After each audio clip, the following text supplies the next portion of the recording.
Wow, tanpa terasa kita meninggalkan bulan Maret, saudaraku.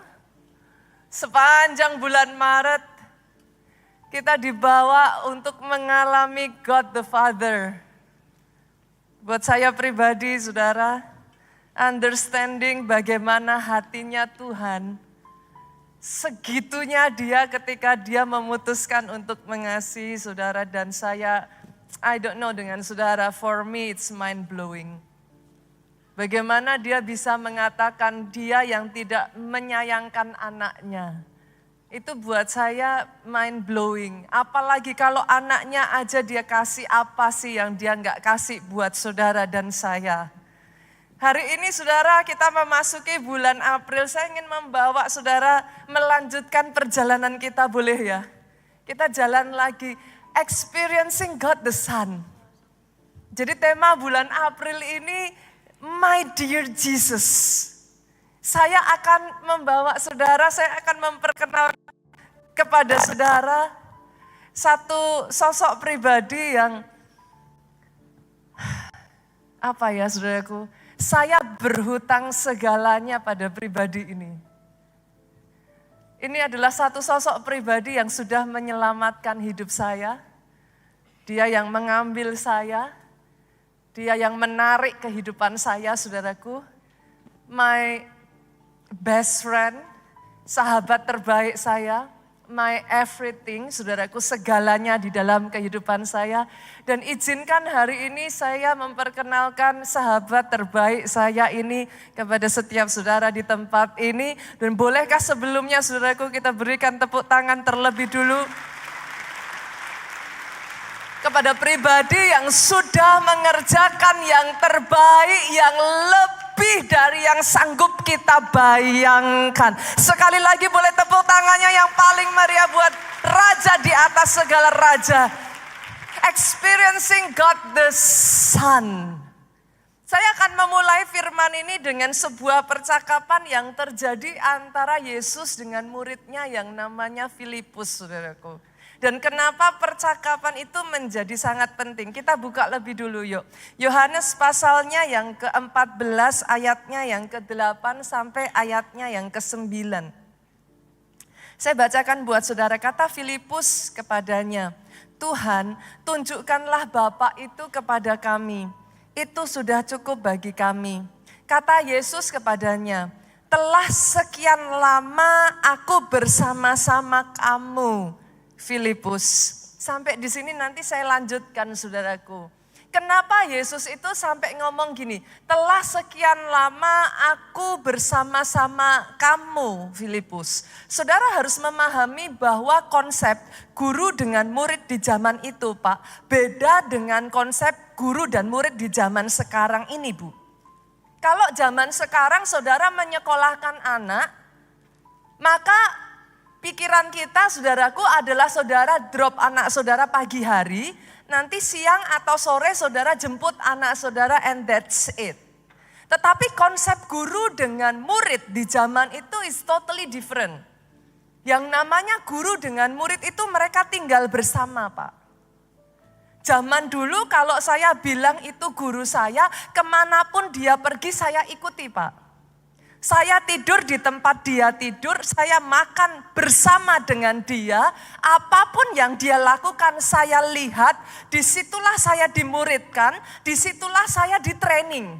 Itu konsep guru dengan murid di zaman itu saudaraku.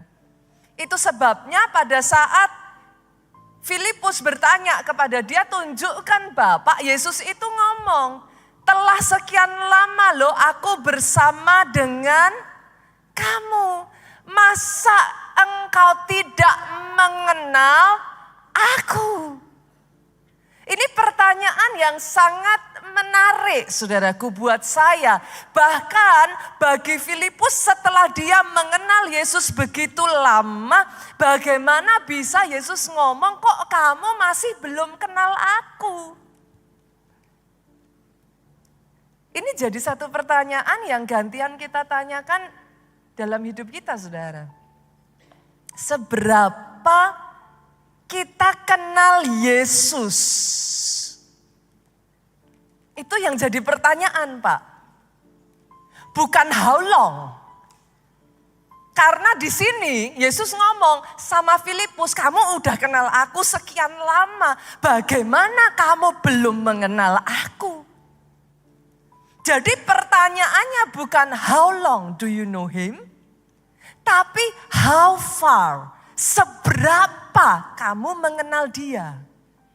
Poinnya saudaraku, sesederhana semakin kita mengenal seseorang, kita itu jadi ngerti karakternya kayak apa, Pak. Kita jadi ngerti dalamnya kayak apa, kita jadi ngerti yang dia mau itu apa. Ketika dia mengatakan sesuatu, kita jadi ngerti maksudnya apa. Make sense ya Bapak Ibu? Karena sebuah hubungan itu progresif. Hubungan itu bukan berhenti, saudaraku. Hubungan itu terus bertumbuh. Saya menyebutnya sebagai layer dalam hubungan. Ada yang namanya layer-layer dalam hubungan. Kalau saudara mau jujur ya, kita ini dalam kehidupan kita ya saudaraku, kita itu punya wajah yang kita tunjukkan ketika kita bersama banyak orang. Betul ya? Bisa jadi wajah yang kita tunjukkan ketika kita bersama dengan banyak orang itu Pak, beda loh dengan ketika saudara bersama orang-orang dekat saudara. Make sense gak saudara? It doesn't mean, bukan berarti saudara bermuka dua loh. Enggak. Tapi simply dalam hubungan itu ada layer Pak. Itu berbicara tentang kedalaman hubungannya. Bisa jadi ketika saudara misalkan ya tertarik dengan seseorang, saudara lihat dia di kerumunan orang banyak, dari jauh, saudara akan ngelihat satu sosok yang berbeda. Nanti satu kali saudara pergi bareng, saudara berkesempatan ngelihat dia dari dekat. Pada saat dia bersama dengan orang-orang dekatnya, nanti saudara akan menemukan mungkin sisi yang berbeda dari orang ini. Beda lagi ketika nanti dia bersama dengan pasangannya. Saudara bisa mengerti yang saya maksudkan. Tidak berarti bahwa saudara itu bermuka ganda gitu, bermuka dua. Enggak saudaraku. Tapi itu berbicara tentang layer-layer dalam hubungan.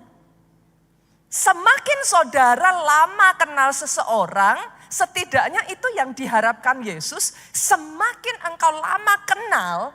Dalam hal ini Yesus itu menjadi gurunya Filipus, bukan yang ketemu jam 7 pagi sampai jam 3 siang saudaraku. No, every single day dia tidur Filipus lihat, dia makan Filipus lihat. Itu sebabnya Yesus ngomong sama Filipus, kok bisa kamu belum kenal aku? Kalau itu saja terjadi kepada Filipus, bolehkah saya bilang Pak, kayaknya kita perlu evaluasi diri nih. Karena Yesus itu ya saudaraku, dia punya banyak murid, yes. Tapi jangan salah loh, dia punya 12 murid terdekat. Ini murid yang terus kemana-mana ikut aja deh, pokoknya Yesus apa aja dia ada gitu. Dan Filipus itu salah satu dari 12. Kebayang gak saudara? Kalau Filipus saja, Yesus itu bisa ngomong, kok bisa kamu belum kenal aku? Pertanyaannya sekarang, bagaimana dengan kita? Seberapa kita kenal dia? Kenapa itu menjadi begitu penting, Pastor? Karena kalau kita semakin kenal seseorang, dari situ kita semakin bisa menangkap apa isi hatinya dan kita bisa merespon dengan baik, Pak. Kadangkala pernah enggak saudaraku, saudara ngobrol, enggak usah jauh-jauh deh. Saudara kita bicara aja, pengenalan kita akan pasangan. Pernah enggak ngobrol sama suami istri, bisa salah sangka loh. Coba Saya tanya dulu di sini, berapa banyak yang sudah menikah lebih dari 5 tahun boleh lambaikan tangan saudara? Berapa banyak yang sudah menikah lebih dari 10 tahun boleh lambaikan tangan saudara? Oke, setelah mengenal 10 tahun, pernah enggak saudara ngobrol bisa salah paham? Saudara bisa mengerti yang saya katakan ya? Kita maksudnya mau ngomongnya baik, kita muji nih bapak-bapak, pernah enggak ngalami? Muji istrinya, aduh masak kan, wah enak loh, wah enak. Istrinya ngomong apa? Ada maunya ya? Ada maunya ya? Ini maksudnya apa nih? Muji atau muji? Nah, saudara ngerti yang saya maksudkan kan? Nah, coba cek saudaraku. Kalau sama pasangan yang saudara hidup bersama aja, sebagian ngomong nikah udah 10 tahun. Bisa loh begitu. Coba cek, seberapa kau kenal anakmu? Saudara sering berkata kepada saya kayak gini, Pastor tapi kan saya tinggal serumah. Saya bersama terus. Engkau boleh tinggal serumah, engkau boleh hidup bersama. Yang satu ke kiri, yang satu ke kanan. Engkau nggak tahu dia bergaul dengan siapa. Engkau nggak tahu apa yang dia lihat. Sehari-harinya buka YouTube apa yang dibuka. Dia mengisi dirinya dengan apa. Saudara mengerti yang saya maksudkan? Lebih-lebih lagi dengan Tuhanmu. Jangan heran, itu sebabnya saudaraku, kita kenal dia lama, tapi karena kita nggak benar-benar kenal, berapa banyak di antara kita ketika diizinkan masalah terjadi, kita curiga loh sama Tuhan. Apa yang kita katakan? Apa yang kita katakan ketika masalah terjadi? Kok tega ya? Coba saudara bisa mengerti yang saya poin-poin yang ingin saya masukkan di sini. Kalau kita tidak benar-benar kenal saudaraku, kadangkala ketika kita ngalami sakit penyakit, kita bisa ngomong loh. Tuhan mutukin saya. Saudara bisa nangkep? Pastor, kenapa itu menjadi penting? Karena kalau tidak hati-hati di antara titik saudara sekarang ini dengan titik nanti saudara menyelesaikan garis akhir, engkau bisa gugur. Bukan masalah engkau jadi orang Kristen, bukan masalah ke gereja, tapi poin pentingnya seberapa engkau kenal Dia. Yang mengerti aminnya yang paling keras. Yang mengerti aminnya boleh yang paling keras. Nah, boleh beri tepuk tangan yang paling meriah buat Yesus Tuhan kita. Poin pentingnya adalah seberapa engkau kenal Dia. Karena kalau enggak saudaraku, ketika Tuhan izinkan, kita bisa berpikirnya pada saat hal-hal yang kita doakan tidak dijawab. Saudara lihat orang kiri kanan saudara, si A bersaksi, si B bersaksi, saya ngalami mujizat. Apa yang ada di benakmu? Tuhan pilih kasih. Jangan-jangan Tuhan sudah enggak sayang saya lagi. Hari ini saya berdoa ya saudaraku. Hari ini saya berdoa. Firman ini selama 3 bulan ini ya saudara. Ini merombak cara pikir saudara. Saya berdoa Tuhan mulai mengerjakan kehidupan kita saudaraku. Satu demi satu, Dia mulai memunculkan dirinya dalam kehidupan saudara. Pengenalanmu akan Dia menjadi semakin dalam. Karena itu yang terjadi dalam kehidupan Saulus. Sebelumnya, Saulus tidak mengenal Yesus. Buktinya apa, Pastor? Kita lihat yuk ayatnya. Kita buka yuk. Kisah Rasul 9 ayatnya yang ketiga sampai 5.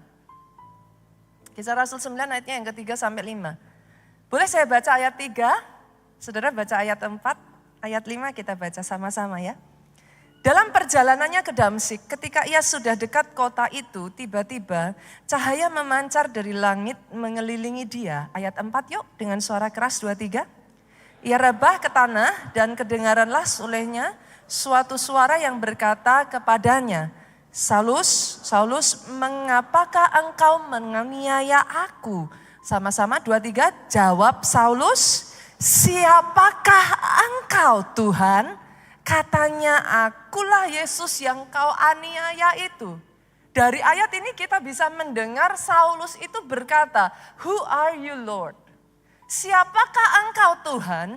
Bolehkah saya simpulkan berarti selama ini Saulus belum kenal Yesus, Pak? Betul ya? Mungkin dia dengar cerita Yesus dari para imam.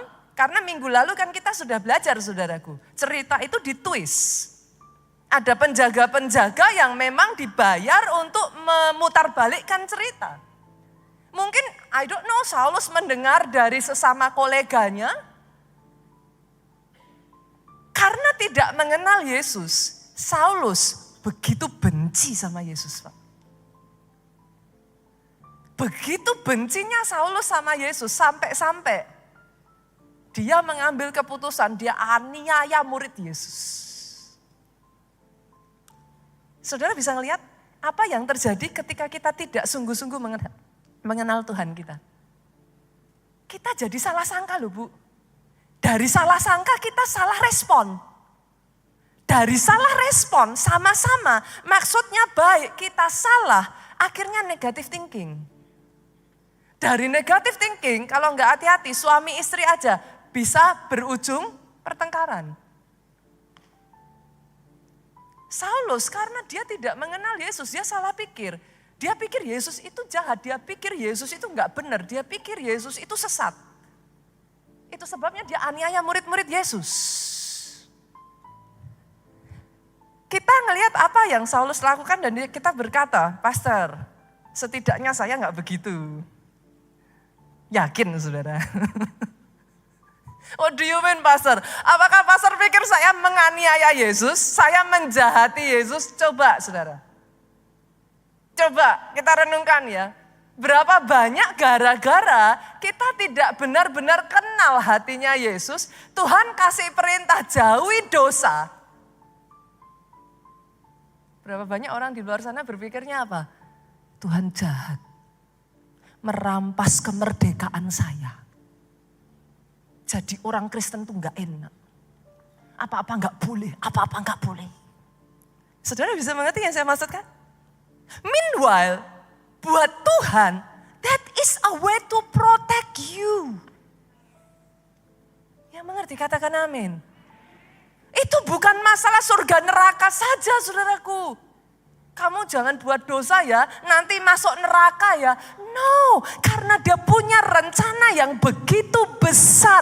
Bahkan sebelum nantinya engkau masuk ke surga, di bumi ini pun ada rencananya yang besar atas hidupmu.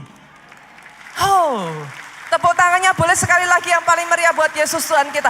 Tapi karena nggak kenal hatinya, kita curiga.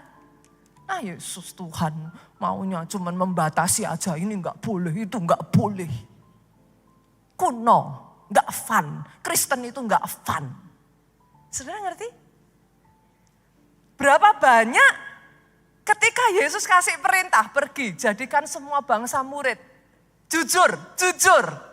Gimana respon saudara? Yes pastor, antusias, saya akan pergi, jadikan semua bangsa murid. Gitu saudara? Atau udah kerja aja berat. Nginjil. Saudara bisa ngerti maksud saya? Karena kita nggak ngerti apa sih hatinya Tuhan. Akhirnya sama-sama Tuhan kasih satu perintah yang tujuannya itu adalah justru kebaikan. Ini ya saudara, saya kasih lagi nih ya. Berapa banyak ketika pendeta sudah bicara keuangan. Nah, perpuluhan, persembahan, alarmnya bunyi. Kalau Maleaki udah dibaca langsung. Coba saudara renungkan. Kalau Maleaki 3 ayat 8 dibaca. Bagaimana kamu bisa menipu Allah, merampok Tuhan? Berapa banyak orang, saya tuh nemuin ya saudaraku, kadang saya gak habis pikir. Di Instagram ya, di sosial media ya saudaraku. Literally loh, yang dibahas hal yang lain loh saudaraku. Kita sedang ini, itu, dan lain sebagainya. Ada saja tuh komen tuh yang ngomongnya gini. Persepuluhan lagi, persepuluhan. Saya sampai mikir, saya pikir bingung saudara. Saya lihat videonya lagi, saya lihat komennya. Saya lihat videonya saudaraku. Enggak nyambung. Tapi saudara bisa mengerti?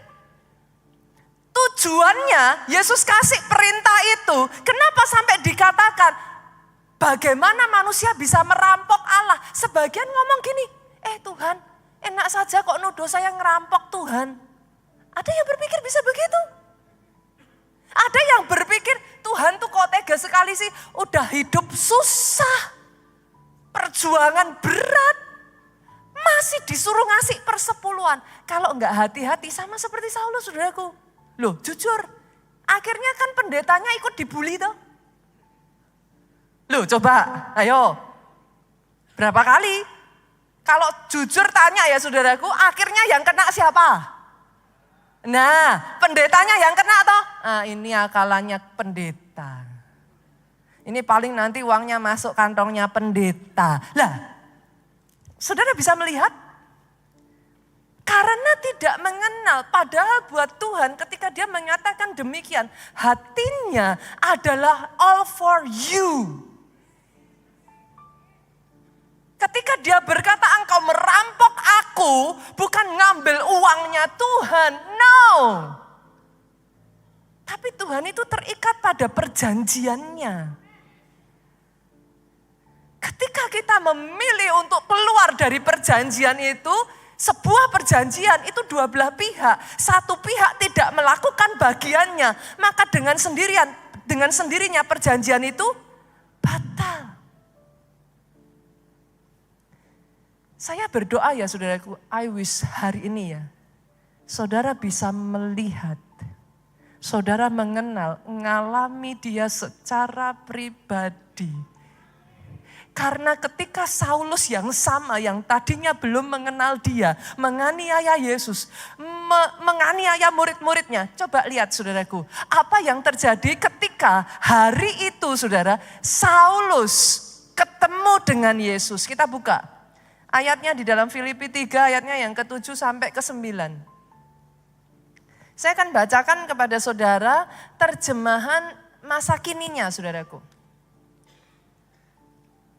Saulus yang sama yang tadi ngomong seperti itu, sekarang dia ngomong apa? Tetapi karena Kristus, maka semua yang dulu, saya ganti kata saya dengan aku ya saudaraku, supaya lebih enak aja. Maka semuanya yang dulu aku anggap sebagai suatu keuntungan, sesuatu yang menguntungkan, sekarang menjadi sesuatu yang merugikan. Bukan saja hal-hal tersebut, tetapi malah segala sesuatu aku anggap sebagai hal-hal yang hanya merugikan saja. Yang aku miliki sekarang ini adalah lebih berharga, yaitu mengenal Kristus Yesus Tuhanku. Karena Kristus, maka aku sudah melepas segalanya. Aku menganggap semua itu sampah saja, supaya aku bisa mendapat Kristus. Saudara melihat betapa besarnya perubahan yang terjadi? Kenapa saudara?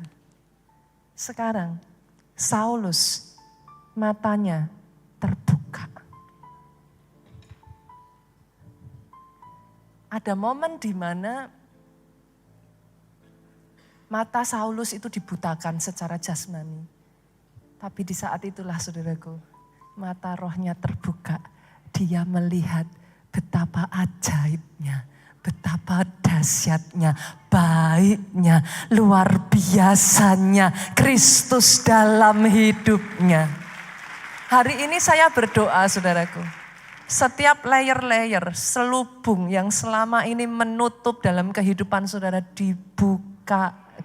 Di dalam nama Yesus, setiap kecurigaan, setiap kekecewaan, di dalam nama Yesus, kesalahpahaman dihancurkan. Sampai di satu titik ya saudara, layer demi layer itu terbuka. Now you can see him.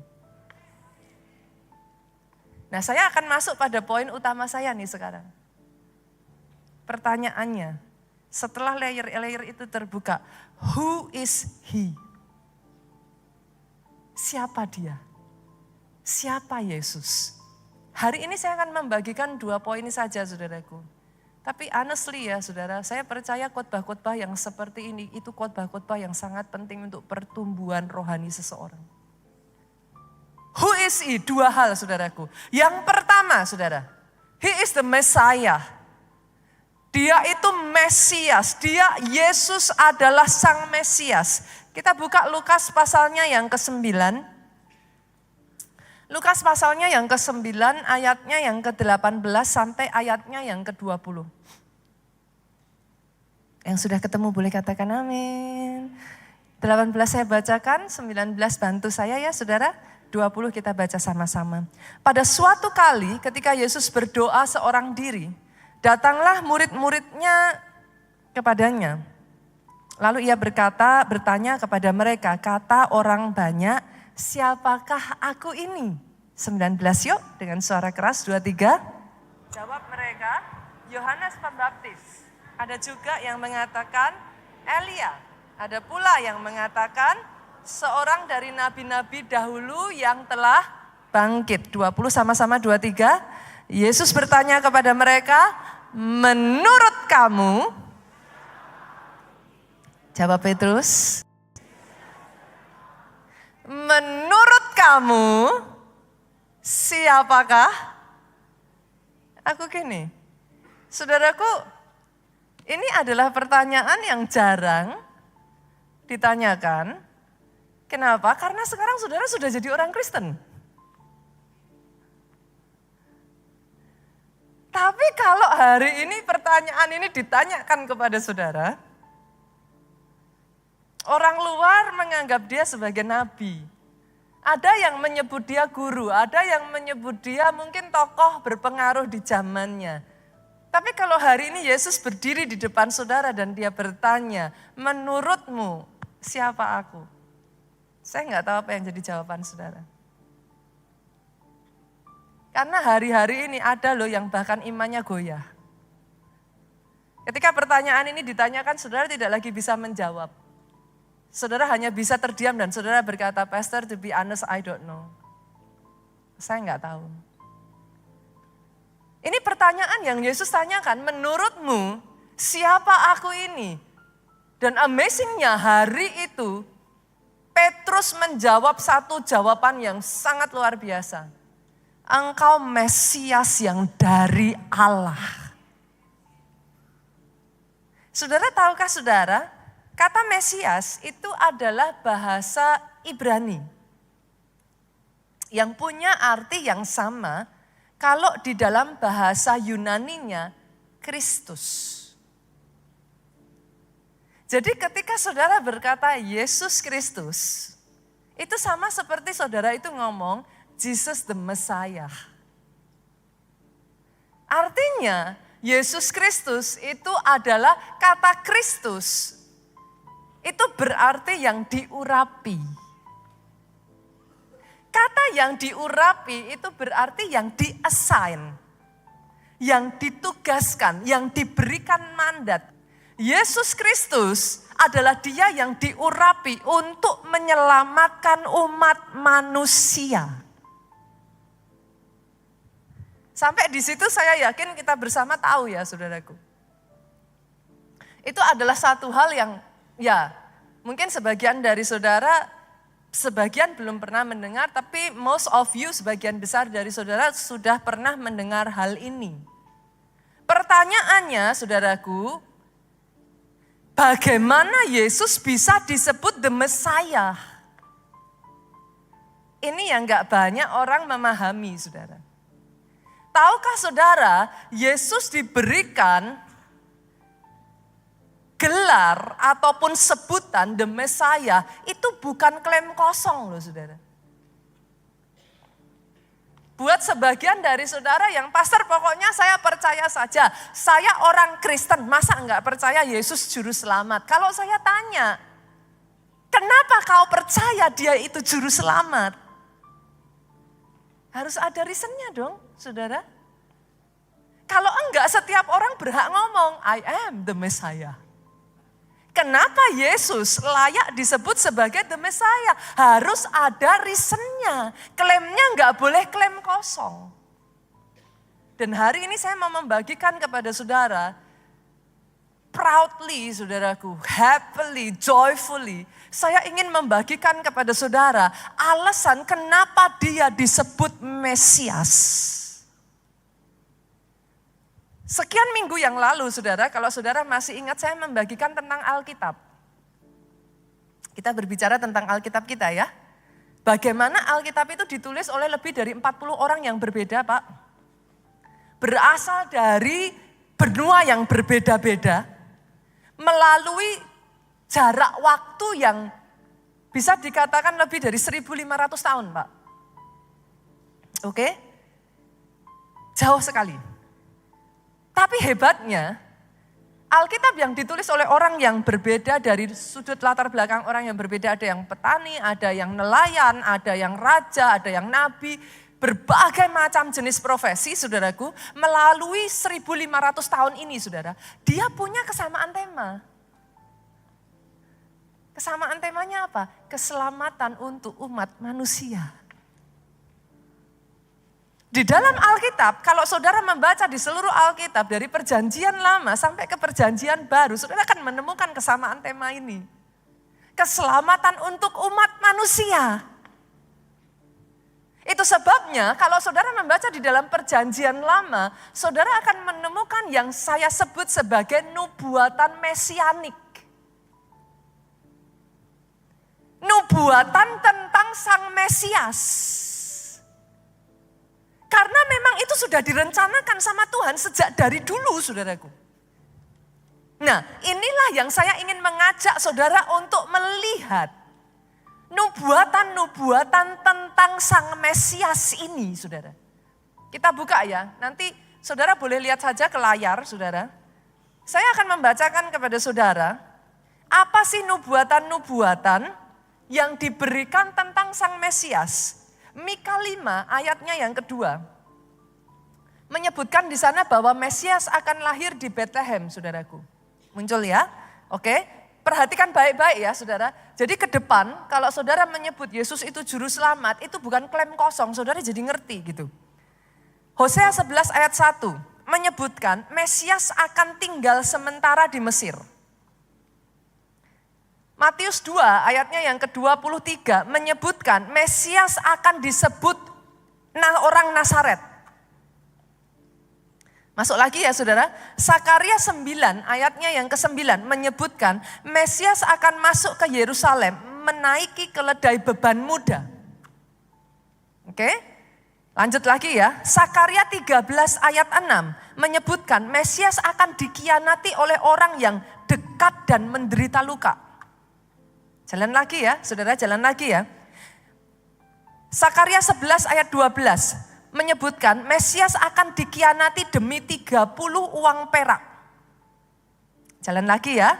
Sakaria 11 ayat 13. Uang itu akan dipakai untuk membeli tanah tukang periuk atau penuang logam. Jalan lagi ya. Yesaya 53 ayat 7. Mesias hanya diam, tidak membuka mulut saat disiksa.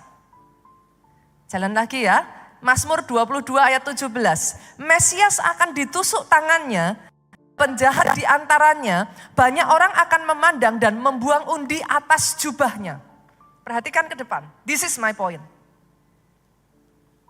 Dari semua mesianik, profesi, nubuatan-nubuatan tentang Mesias yang akan datang, tahukah saudara, Yesus menggenapi semua nubuatan itu dengan sempurna.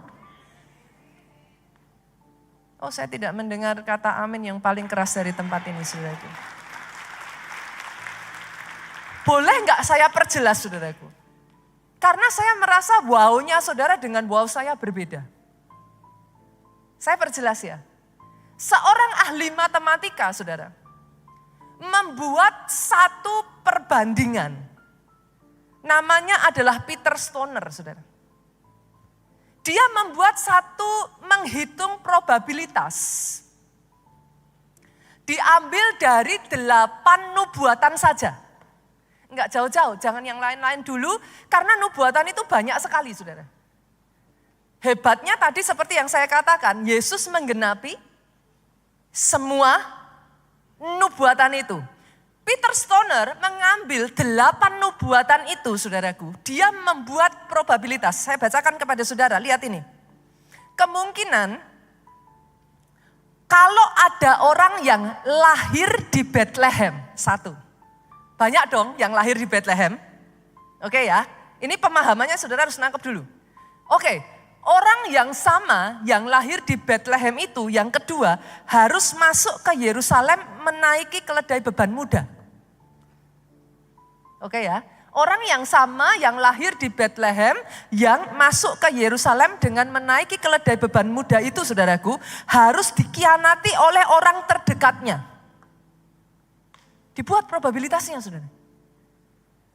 Dikhianati orang terdekatnya dan harus dijual dengan 30 keping uang perak. Dihitung tuh, probabilitasnya benar-benar dihitung sama Peter Stoner ini, saudara. Orang yang sama yang lahir di Bethlehem, masuk ke Yerusalem menaiki keledai beban muda, dikhianati orang terdekat dan dijual 30 keping uang perak tadi, haruslah uangnya dipakai membeli tanah tukang periuk. Dihitung lagi sudah, sama Peter Stoner. Orang yang sama haruslah meninggal dengan cara ditonton orang banyak. Dengan kondisi tangannya ditusuk, dipaku, dan jubahnya diundi.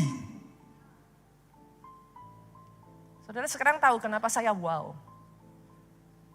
Dari hanya 8 nubuatan tadi dihitung oleh ahli matematika, probabilitasnya adalah 1:100 kuadriliun. It's impossible. Ada satu orang yang bisa memenuhi 8 nubuatan tadi. Artinya saudaraku, kalau Tuhanmu memenuhi bukan hanya 8 nubuatan, dia memenuhi sekian banyak nubuatan yang ditulis oleh orang yang berbeda-beda. 1.500 tahun jaraknya. Saya harus mengatakan kepada saudara, Yesus disebut Mesias, bukan klaim kosong. Oh, hari ini saya mau mendengar tepuk tangan yang paling meriah. Buat pribadi yang engkau sebut sebagai juru selamat. Engkau tidak menyebut dia juru selamat karena omong kosong. Satu demi satu ya saudaraku. Nubuatan yang ditulis selama 1.500 tentang Mesias tergenapi di dalam pribadi Yesus. Oh. Pastor, why it's so important? Karena kalau saudara tidak bisa melihat itu ya saudaraku. Orang yang sama bisa pass by di depan saudara dan saudara akan miss. Itu yang terjadi beribu-ribu tahun yang lalu. Yesus yang sama hidup di tengah-tengah mereka dan banyak orang melewatkan. Saya berdoa hari ini kau bisa melihat who is he? Siapa dia? Karena kalau saudara bisa melihat He is the Messiah, dia juru selamat. Saya harus katakan ini, tidak ada satu dosa pun yang dia tidak bisa ampuni. Oh, come on. Buat saudara yang hari ini kau berkata, Pastor, apakah saya layak Pastor? Engkau yang terus dihantui masa lalu saudara, pakai kebenaran yang saya bagikan kepada saudara. Berbicara kepada iblis, katakan kepada masa lalumu, it is finished. Sudah dibayar lunas. Oh come on, tepuk tangannya boleh yang paling meriah buat Raja di atas segala Raja. Dia Mesias, bukan klaim kosong. The next time saudara berbicara Yesus, the next time ada orang yang berkata kepada saudara, dia hanya sekedar nabi. The next time orang berkata kepada saudara, engkau hanya dibohongi. You have the answer. Dan izinkan saya membagikan kepada saudara kebenaran yang kedua, who is he? Saya harus mengatakan ini kepada saudara.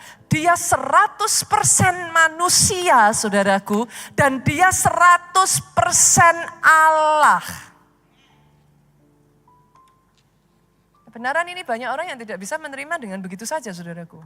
Understanding bagaimana seseorang itu bisa 100% manusia dan 100% Allah itu something yang beyond belief. Itu mind blowing, sesuatu yang kayak susah untuk dipercaya. Tapi tahukah saudara, kenapa kebenaran bahwa Yesus itu 100% manusia dan dia 100% Allah itu begitu penting? Saudara harus nangkep dulu. Saudara harus bisa menarik garisnya dulu. Perhatikan ini saudara.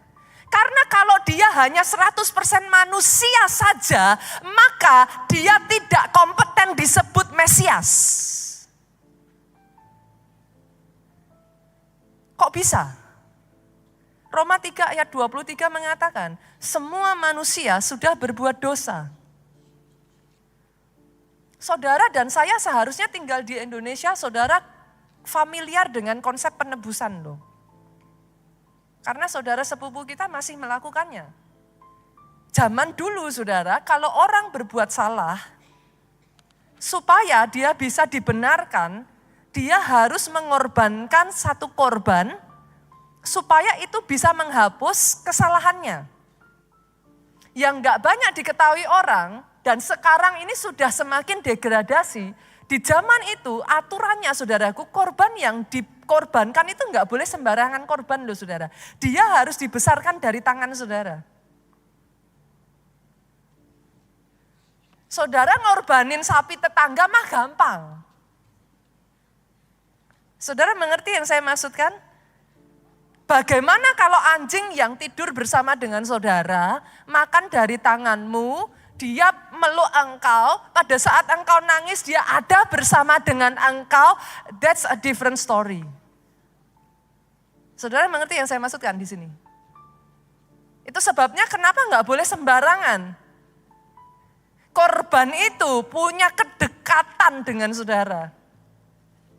Kebayang nggak tuh anjing yang sudah begitu, saudaraku, ini kan anjing nggak dikorbankan saudara zaman itu. Tapi katakanlah itu domba, saudara harus tahu loh, kedekatan gembala dengan dombanya pada saat itu ngeri loh saudara. Bahkan sampai di satu titik, gembala bisa membedakan loh suara dombanya. Oh, siapalah saudaraku, si A gitu kan, nanti saya salah saudara nyebut nama saudara. Misalkan mbaknya agak ngebas, mbak, oh si B gitu kan. Kedekatannya tuh sampai seperti itu saudara. Kebayang nggak ketika saudara mengorbankan itu harus dipotong dari tangan saudara. Itu konsep penebusan saudara. Dan saudara harus tahu bahwa binatang yang dibawa untuk penebusan haruslah blameless. Tidak bercacat celah. Kalau Yesus 100% manusia saja, Roma 3 ayat 23 membatalkan itu saudara. Enggak bisa. Manusia semua sudah jatuh dalam dosa Pak. Artinya Yesus sebagai 100% manusia, dia tidak bisa menjadi Mesias. Bolehkah saya katakan kepada saudara, kabar baiknya dia 100% Allah. Tapi saudaraku, jadi menyenangkan. Kalau dia 100% Allah, dia juga enggak bisa jadi Mesias. Dia enggak memenuhi syarat. Kenapa? Karena kalau dia 100% Allah, dia enggak boleh menggantikan posisi saudara sebagai manusia. It's not fair. Saudara mengerti yang saya maksudkan? Disitulah saya bawa kabar baik lagi. Dia 100% manusia. Saudara bisa melihat bagaimana rencananya Tuhan untuk penebusan saudara dan saya. Itu amazing. Kenapa Yesus harus turun ke dunia jadi manusia? Saudara sekarang tahu the reason. Karena kalau dia hanya 100% manusia, dia tidak bisa menjadi Mesias. Sebaliknya, kalau dia 100% Allah, dia juga tidak bisa menjadi Mesias.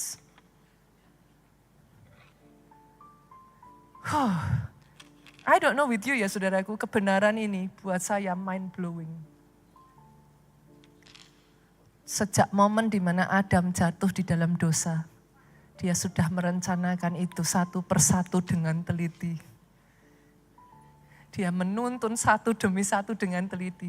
Ribuan tahun dia kirim nabi-nabinya, dia kirim utusannya, dia kirim nabi-nabinya untuk menubuatkan. Dan semuanya itu ditemukan dalam pribadi Yesus.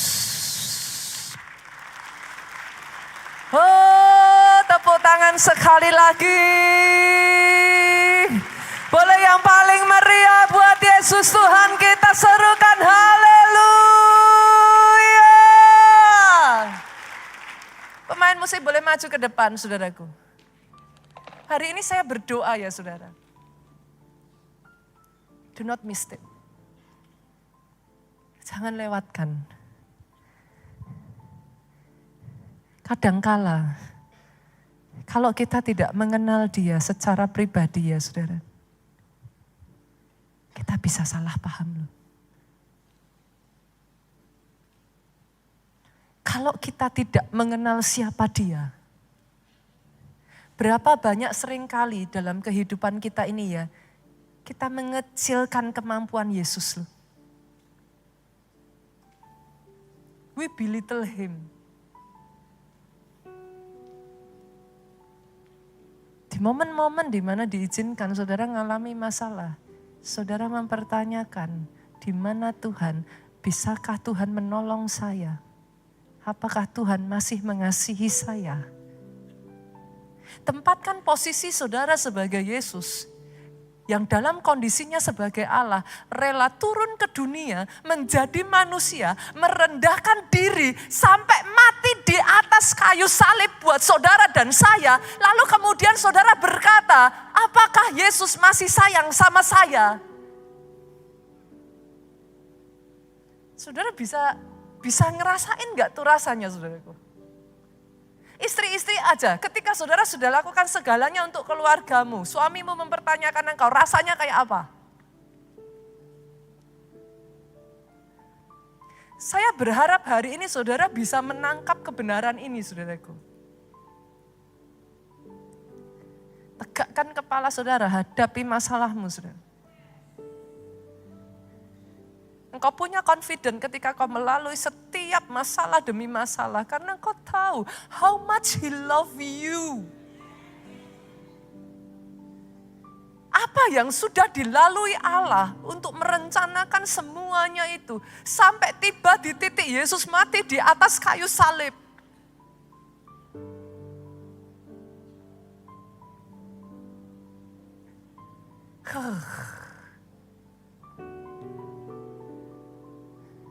Sejak dari hari ini saya perkatakan, pengenalan itu dibukakan dalam kehidupanmu.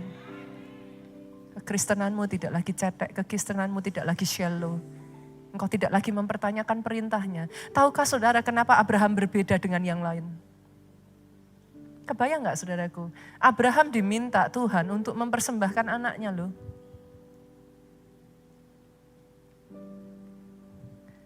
Ini literally loh saudaraku. Mempersembahkan literally loh. Berapa banyak orang tua di sini, saya pernah ingat cerita mami saya ya saudara, ketika diminta Tuhan mempersembahkan dalam hal itu saya sebagai anaknya pada saat itu untuk menjadi hamba Tuhan. Pada waktu mami saya diminta seperti itu oleh Tuhan, mami saya nangis. Ini Abraham diminta literally untuk mempersembahkan anaknya loh, yang cuman satu loh. Saudara bisa melihat kenapa Abraham berbeda. Pengenalannya, sorry saudaraku, Abraham tuh bahkan gak curiga sama Tuhan loh. Alkitab tidak mencatat sekalipun Abraham marah, Abraham kecewa. Alkitab tidak mencatat sekalipun Abraham protes. Yang dicatat oleh Alkitab, dia percaya Tuhannya. Itu sebabnya pagi-pagi benar dia sudah mempersiapkan, dia bawa Ishak, dia naik ke atas gunung Tuhan. Pengenalannya akan Tuhannya membuat pada saat Ishak bertanya, di manakah domba itu? Abraham berkata, my God shall provide. Tuhanku menyediakan.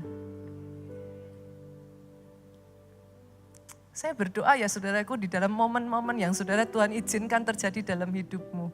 Pengenalanmu akan Tuhanmu berbicara, memampukan engkau berdiri teguh, memampukan engkau menghadapi satu demi satu, memampukan engkau menebus setiap penghalang, menembus terus. Sampai akhirnya engkau menyelesaikan pertandinganmu di muka bumi ini dengan baik. Finish well, finish strong. Berapa banyak yang sepakat dengan saya dan berkata, dia dahsyat, Lester. Nanti kalau saudara pulang seperti biasa ya, 2 di kiri, 2 di tengah, 3 di kanan. Angkat kedua tangan saudara. Sebelum nanti saudara berlibur. Liburan, Yesusnya jangan ditinggal. Dibawa kemana-mana. Di setiap kali ada masalah, ada apapun, tahu dia bersama dengan saudara. Diberkati saudara oleh Tuhan. Diberkati keluargamu oleh Tuhan. Tangan yang terangkat tinggi-tinggi ini apapun yang dikerjakannya dibuat Tuhan berhasil. Baik jiwamu, sehat tubuhmu, kuat rohmu, panjang umurmu. Menceritakan perbuatan dahsyatnya Tuhan. Menceritakan kebesarannya Tuhan. Pulang dari tempat ini bawa sukacita, damai sejahtera Allah Bapa, cinta kasih Yesus Kristus. Persekutuan dengan Roh Kudusnya sekarang sampai selama-lamanya. Engkau yang diurapi, diberkati, katakan dengan suaramu yang paling keras. Amin.